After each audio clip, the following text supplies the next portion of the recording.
Hello, everyone, and welcome to the Baseball Talk radio show. I'm Gary Mack, and I am flying solo this week. Rich Baxter is on assignment, and looking forward to having Rich back very soon. But here today to talk a little bit about the playoffs.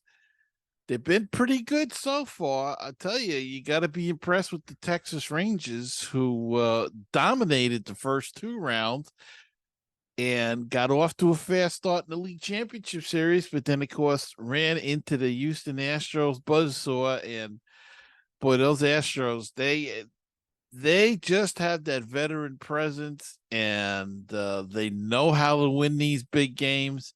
So going into Game 6, we shall see what happens there. They could end it all, but interesting series in that the away teams have won the games so far. So we'll see how that all shakes out. In the National League, of course, the Phillies and the Diamondbacks going at one another. And you got to be impressed with both of those teams. I mean, the Diamondbacks dispatched the Dodgers, who had the second best record in the league, and the Phillies beat the Braves, who had the best record. And just amazing how well they both have played and gotten to this point. And Phillies up in that series 3-2. Started out both teams winning at home, and Phillies taking the fifth game, the all important fifth game in Arizona. They come back to Philadelphia with a good chance to end it either tomorrow or Tuesday.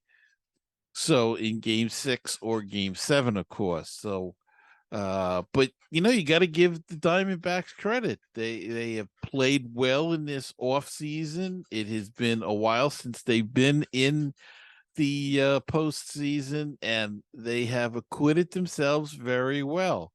Um, the other surprising teams that Texas dispatched was Baltimore, who had a terrific year, but really didn't even show up for the playoffs.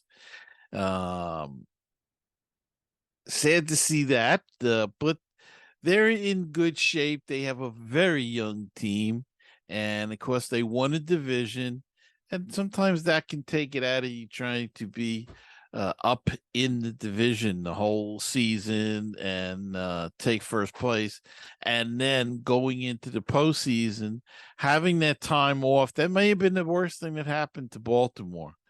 Having that time off and then going into play and trying to get up again for the playoffs. So at least the teams that have been playing have continued to play, except for Houston. But Houston's a veteran team, and they've been there the last, what, 5, 6 years or so. They've been either in the World Series or in the playoffs. So they have that experience, and they know how to handle a tough situation. And so far, they've done a terrific job uh, in a very good series in the American League as well as the National League. I mean, we even had a steal of home plate last night from Bryce Harper, and on a double steal attempt by the Phillies in the first inning. And Zach Wheeler has been dominating. Probably one of the biggest mistakes the Mets made the last few years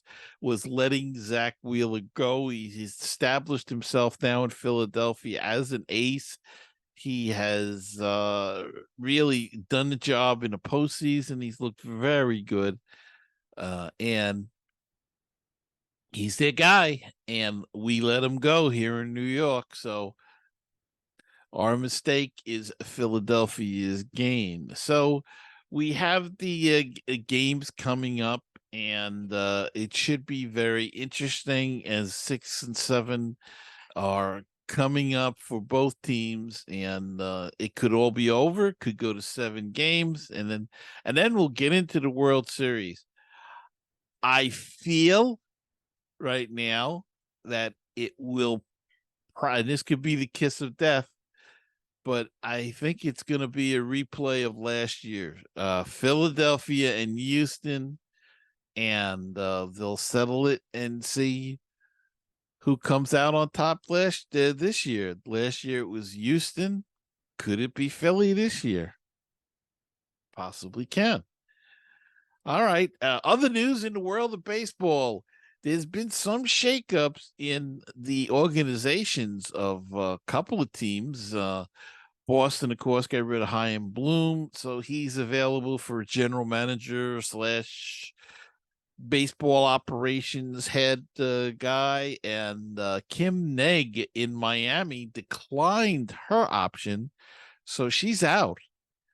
She has left the Miami Marlins and is a free agent. And of course, the rumors right away jumped to the New York Mets, who are looking for a general manager under David Stearns, who became the president of baseball operations. He jumped from the Milwaukee Brewers to the New York Mets. The only thing is, the rumor about Kim Meg is that she left because she got wind that Miami was going to hire somebody over her and push her to the number 2 spot in the organization for baseball operations. And if she came to New York, that's the spot she would be. She'd be under David Stearns. Of course, New York offers more money.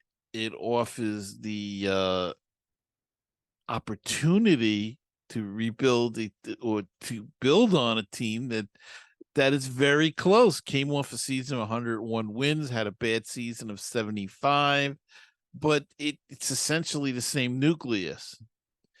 So how much work is to be done there? There is work to be done, but it's a team that's there. It needs a few pieces to put it back up to 100-win season.